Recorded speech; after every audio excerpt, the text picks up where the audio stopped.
Hey everyone, welcome back. So recently we got to take an early look at Dune Awakening, the upcoming survival sandbox MMO from Conan Exile and Secret World developer Funcom. This was a hands-off event, meaning we didn't get to actually play the game, unfortunately, but we did see a 30-minute presentation and gameplay walkthrough, during which we not only saw the game running in action, but also got a bunch of new information and details. Let's take a look. So they open things up by showcasing the early portions of the game, beginning with character creation. Dune Awakening looks to offer the expected suite of customization options with sliders for your height, body parts, face, hair, eyes, and other features. The general look of characters appeared and was also said to be directly inspired by the recent Dune films, and you can kind of see that in how the characters are designed and their presentation and all of that. So after deciding how you look, you then get to choose your backstory and the starting class. Now the backstory includes where you were born as well as your caste, which determines things like your dialogue traits and unique emotes. The dialogue traits are said to provide additional options when you're speaking with NPCs, so think like Bethesda style here, where you'll be granted different responses to questions NPCs ask you, depending on your backstory, your history, your caste, your birth location, all of that. Dude, that's actually really dope. I feel like they took that or got some inspiration from Guild Wars 2 on that. Guild Wars 2 does something similar where you can kind of choose your background. That's pretty dope. And then there are the classes. Now, there were 4 options to choose from what we saw. So there was the Mentat, who's all about recon and strategy. Their starting ability is Assess Weapons, which lets them scan enemies and objects in the environment, granting information about them. Then there was the Trooper class, which is all about offense and demolition. Their starting ability, Shigawire Cable, is basically a grapple hook. You shoot a barb, it attaches to a surface, and then pulls you towards it. Then there was the Swordmaster class, who is about close quarters aggression. Their starting ability, Deflection, has them entering a defensive stance to deflect ranged attacks. And then the final class was the Bene Gesserit Acolyte, which is about physical mastery and manipulation. Their starting ability is Voice Compel, which uses the voice to force someone towards your position from afar. So it does seem like they are going with clear different archetypes here for tailored towards different playstyles. I'm very curious to see how all of that will mesh in the game, right? Like, any freaking survival game always has its little quirks about like base rating and things like that. Like, for example, Funcom's creating this game. They created Conan. Conan's an amazing game, but it had its quirks that really ruined the player experience when it came to PvP.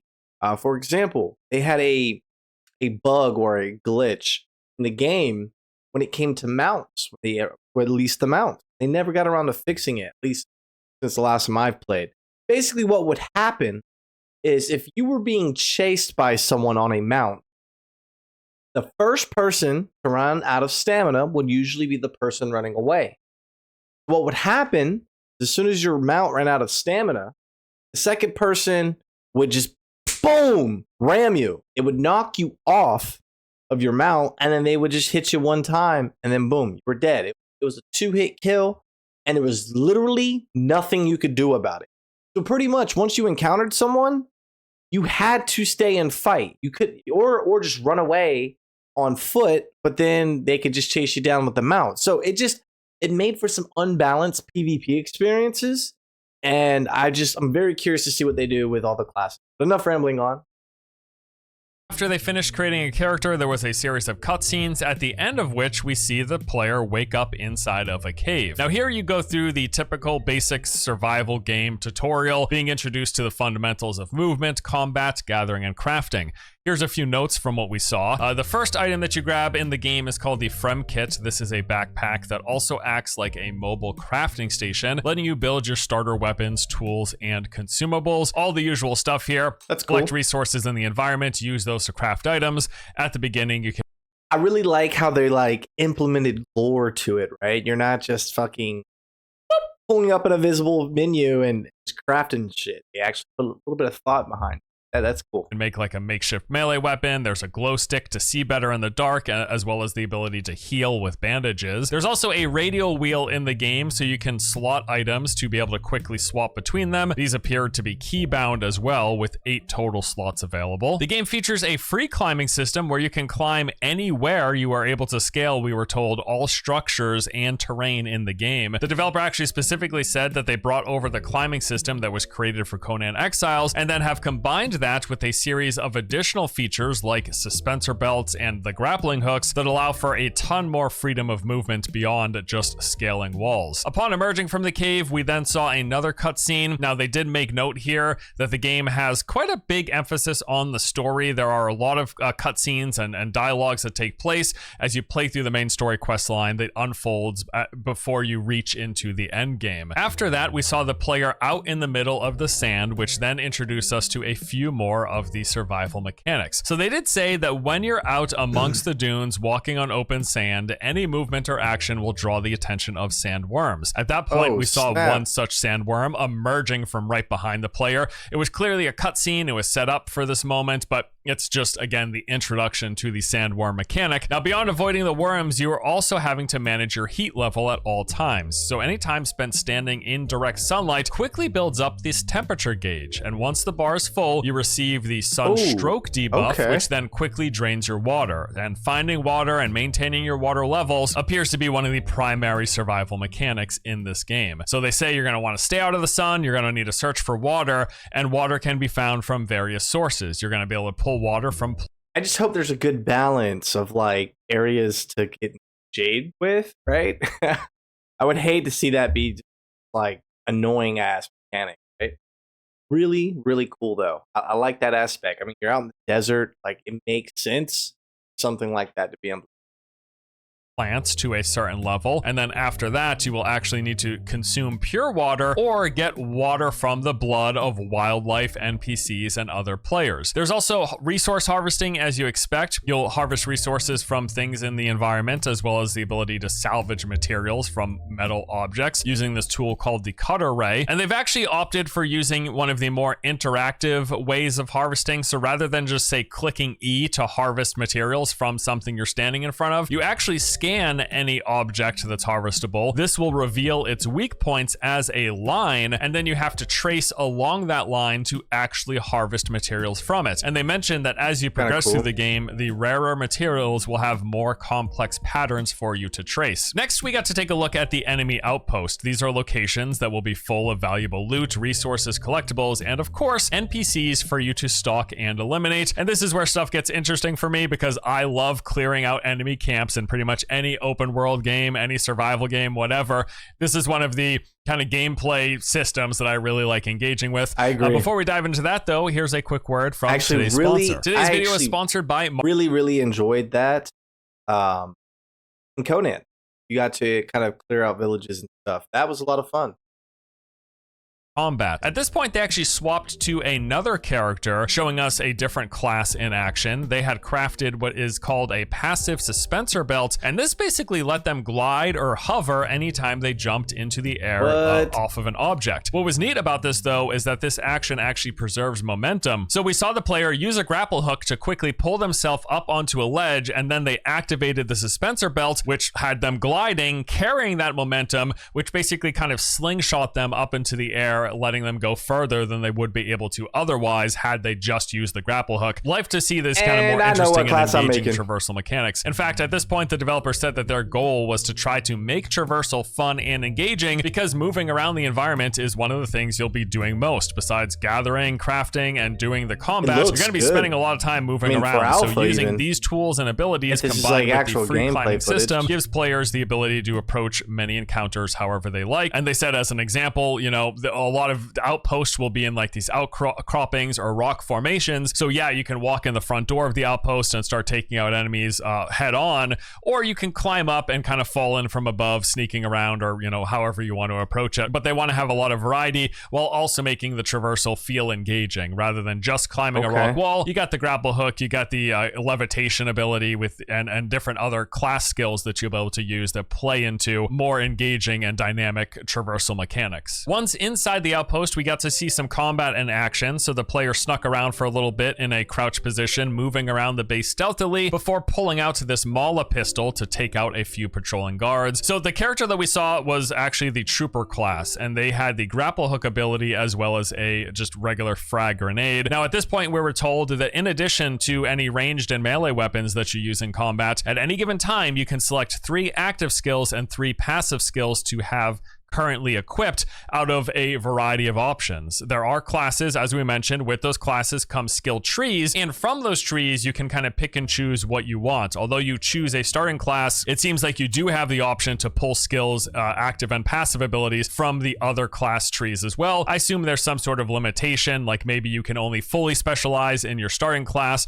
but you can still pick some of the earlier skills in the other tech trees. And the combat that they showed seemed fine enough. Now, nothing really stood out either for better or worse. I will say I thought the sounds and the impact animations, like how the enemy AI reacted to being hit and shot in combat, that looked decent. If anything, on the negative side, I would say the character movement appeared a little bit stiff. It didn't really seem bad by any means, but it just looked a little rigid. That's just something I took note of while we were watching this. Overall, though, it seemed fun watching. That's kind of what I'm worried about, because Conan is like that. I don't know. The combat just never felt very fluid. The character move through the environment, sneak around, take out enemy NPCs with ranged and melee using their skills, tossing grenades. It seemed competent. It seemed like it would be a relatively fun time. After spending a little time on the Trooper class, they then swapped back to the original character, showing us the Mentat class in action and how they might approach taking on an outpost. He had access to this ability called Battlefield Calculation, which was more or less an area scan that marks NPCs, showing you their location as well as their class archetype, be it assault, support, whatever. After scanning the enemies, he then summoned in a Hunter Seeker, which is basically a drone that you manually have control of, and you have an ability that is able to one-shot any of the game's basic enemies. Now moving on, we got player bases and construction. So they introduced us to the base building system, of which they said they took the foundation of what Conan Exiles did, tried to identify some of its flaws, and then refined it into a better version for Awakening. So to start out, you place down a totem on the ground, and this is basically marking the area in which you can build. At that point, you're able to do the typical base construction stuff. You'll place foundations, walls, doors, stairs, and roofs in whatever configuration you please. They are making use of a hologram system for base construction. So how this works is that you select a building piece and place it, and then a hologram appears. At that point, that hologram can be filled and completed by anyone who brings the resources to it. This is a great multiplayer method of doing base building. I have loved it in other survival games. This idea that you can Scum place has that the template system, and then works your well. teammates working together can help fill it instead of people having to do each piece individually. You also have access to a special tool that lets you make blueprints of any building in the game. So what they said is that you can copy an exact structure that you like. If you see a structure in the environment, you're able to copy it, and then it lets you place it elsewhere in the world and then just fill in the hologram parts yourself. This even lets you do things like pre-build structures that you can take with you on the go and drop to fill quickly. That's going to be very interesting. I'm curious to see what happens with that. That's badass, bro, because like that takes a lot of the thought out. But another con is like, well, I guess content purposes, right? Like people like make base build videos in a lot of these survival games. So I guess they could still like do something similar. They would just be like, oh, use that building kind of thing. I guess it'll still work. Will be especially useful in PvP zones where you don't want to spend a ton of time manually building a base piece by piece. You can go into a PvP zone with like a set PvP structure, place it, and then quickly fill it with the resources so long as you have them. Again, yeah, because if I'm not mistaken, the way this game is going to work is that there's going to be like a safe area or safe zone where you can build like your primary base, and then going forward, you go into these PvP areas and you kind of have to build like forward commands, right? So that's going to make that a lot easier, right? Because like think about, I don't know if anyone here's ever played games Rust, but that shit can be rough, bro. Like just trying to get that little 1x1, that 2x1 down, like it can be rough sometimes. I've had moments where like I get the little 2x1 down and then I go run off to get materials to upgrade it so I can't be raided, and then I come back 20 minutes later and it's raided. Like, bro, the frustration, So granted, you still got to build it, but I really like the fact that you can just drop it down, bro. Drop it down. If you have the resources like pre-gathered, that's going to make for like quick base building. And instead of trying to build it by hand while you're also trying to keep an eye out for other players. Oh, Player crafting. basically what I just said. Crafting and refining stations, pretty much what you expect. There'll be various purifiers, fabricators, refineries, and storage. As you level up in the game, you'll earn these technology points, and then those points are spent in a tech tree that unlocks the various crafting stations. In addition to the tech tree, they also told us that there will be unique schematics that are only found while exploring and looting out in the open world. That's and these will include badass. things like better versions of certain items. So if you go out and you find one of these rare schematics, this will allow you to be one of the few players to craft said item or vehicle or whatever, and then you can take those items that you make with those rare schematics and sell them on the player trading post. We got to see a handful of the game's dynamic world events. These include things like damaged spaceships and transports that will fall from the sky. These leave a trail of thick black smoke. They will carry unique and valuable resources not found anywhere else, so you will want to head out and salvage them whenever you see one of these ships crashing into the sands. However, this is also going to attract things like the sandworms and other players, which they said is used to create these tense situations where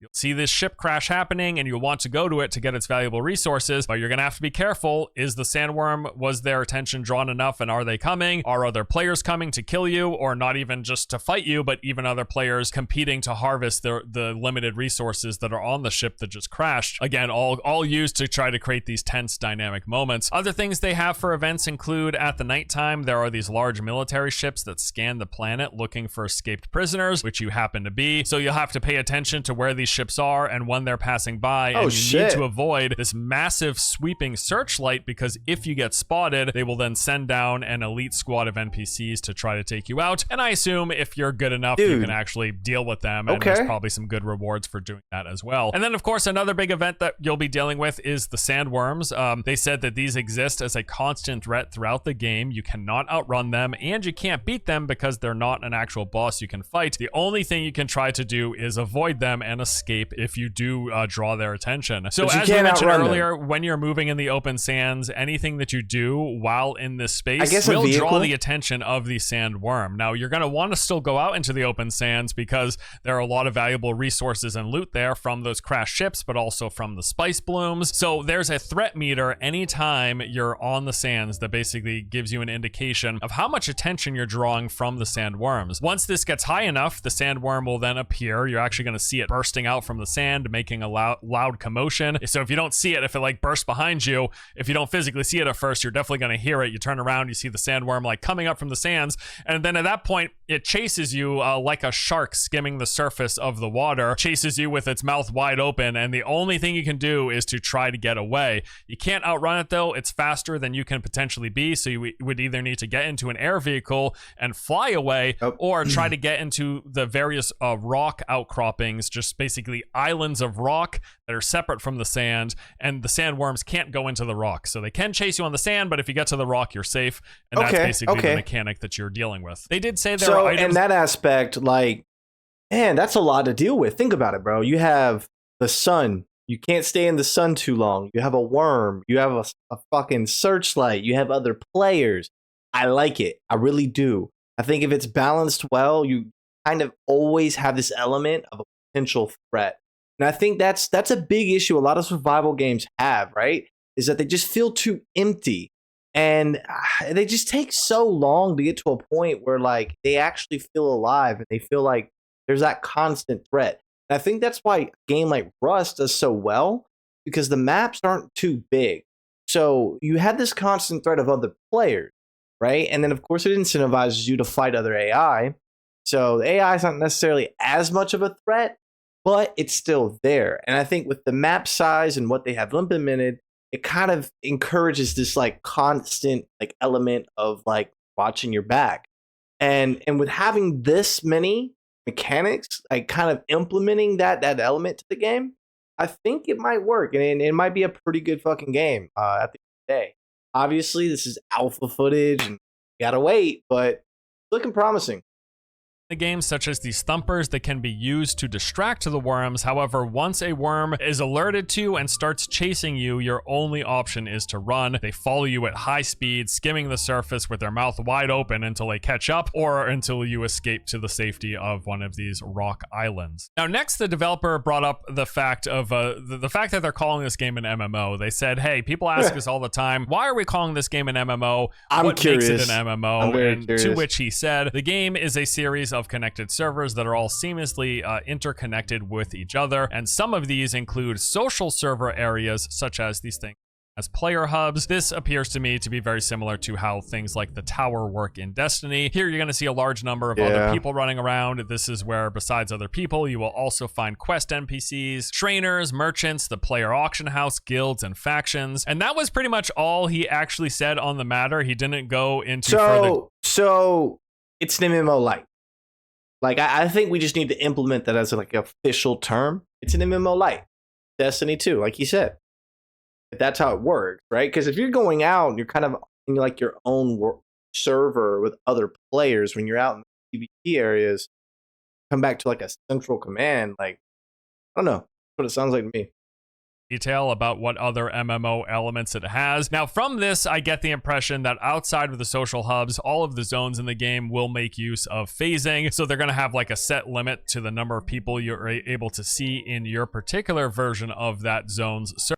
So it's exactly like Destiny 2.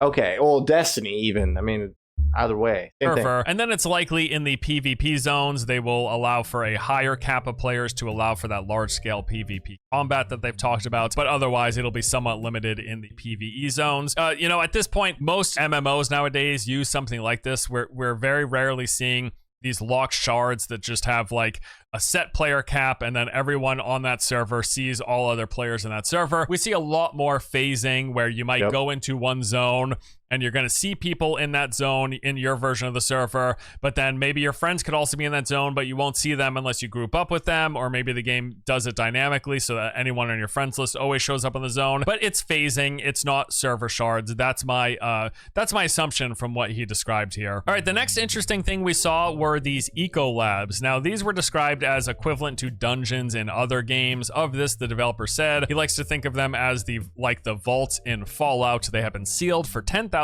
years, and when the war broke out in the game's story, people started exploring more, and as a result, they began to unlock and uncover these locations. So yeah, these are like dungeons. There'll be distinct areas where you go in, you clear enemies, and you collect loot. Sometimes there'll be bosses. Sometimes you'll go in and they'll be inhabited by tons of NPCs from various enemy factions. Other times they'll be fairly undisturbed and instead give you various new interesting experiments, puzzles, and obstacles for you to try to overcome. And they did say here that this gives them the space to play with ideas and locations different from the standard deserts above, introducing new landscapes and environments that aren't just sand absolutely everywhere. In fact, in the one eco lab that they showed us, it was like a tundra themed location. There was a ton of ice and like snow and frostbite all over the place. So yeah, these eco labs are going to let them deliver an experience that isn't just sand all over the place, which I think is really good because that's probably one of the concerns that people had with this game. Like, how interesting is it going to be exploring the desert for 100 hours? Well,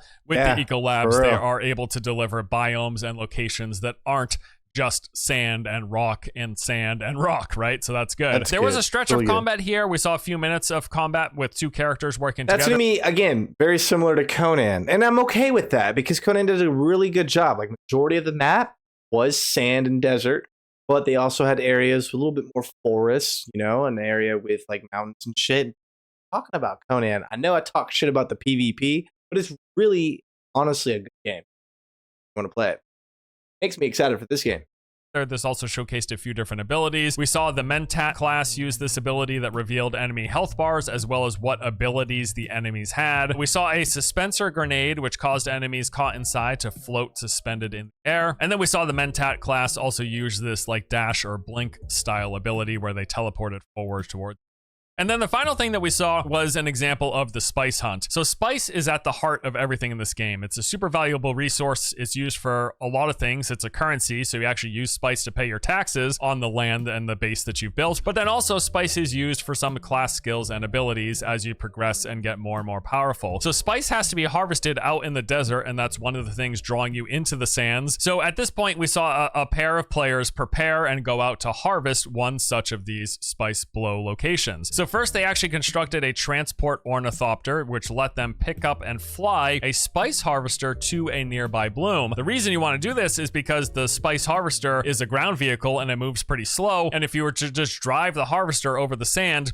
you would never make it to the bloom before you attract the attention of the sandworm and got swallowed whole. So you use the transport ornithopter, you go up and you pick up the harvester, and then you fly the harvester towards the blow. That lets you then drop the harvester down and start harvesting. So while one player was doing that, the other player was up in the ornithopter, flying in the sky and just scouting out, looking for enemy players that might be coming, paying attention to see for any signs of an upcoming sandworm. Dude, this is sounding really at that good, time, bro. while they were harvesting this location, Like, we saw see, that's one thing, right? So Rust does a really good job. Again, as I mentioned, of always like having to watch your back.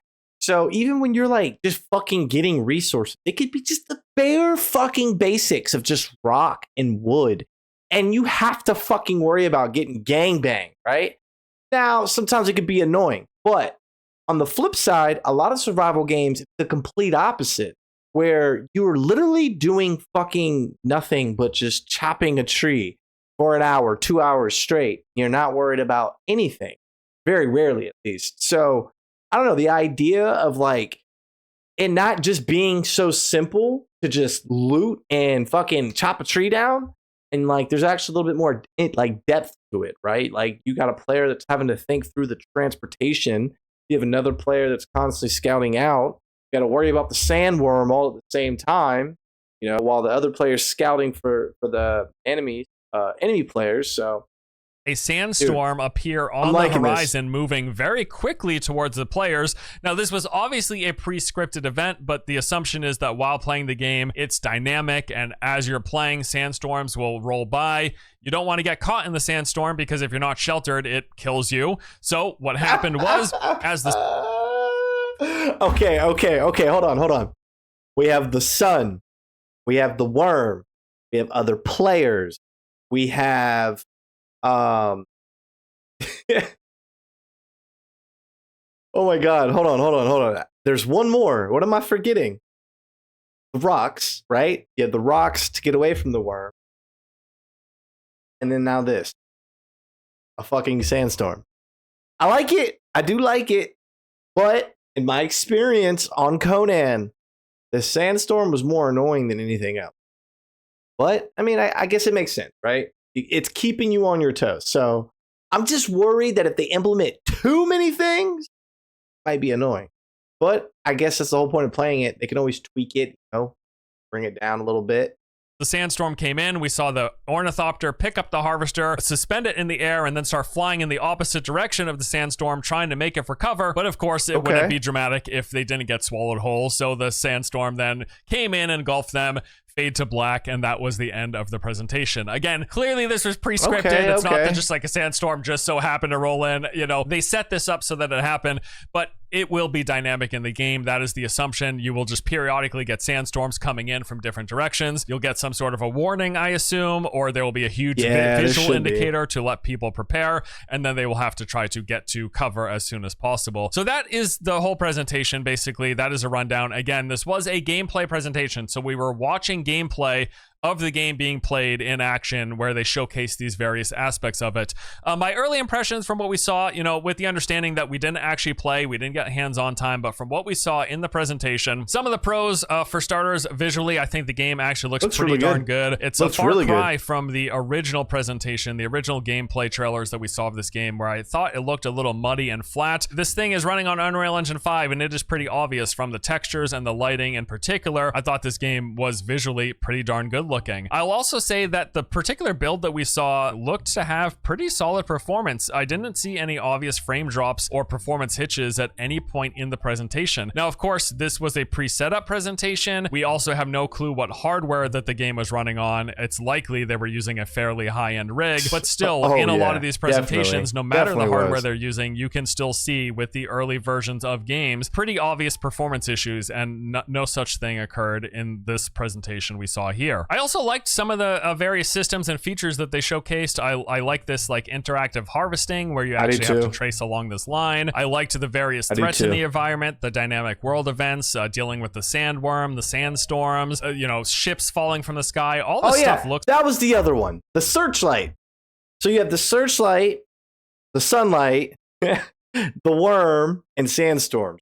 Oh, and players. So you have 5 different elements that kind of keep you on your toes at all times. And sounds really cool. Having to avoid the sun and stay in the shadows, like some really interesting systems to keep the player engaged and to keep them on their toes while they're just exploring the open world. I also thought the abilities we saw were neat. I wasn't sure what to expect. I'm not super intimately familiar with the Dune world, but I wasn't sure how interesting RPG style skills and abilities we would have access to. But we saw a levitate, we saw anti-grav things, we saw area scans, we saw drones. So it seems like if you're a fan of RPGs, open world RPGs, they have a decent variety of skills here, which is good to see. I feel like the skills are going to be very similar to games like Destiny and Division, is what it's kind of sounding like.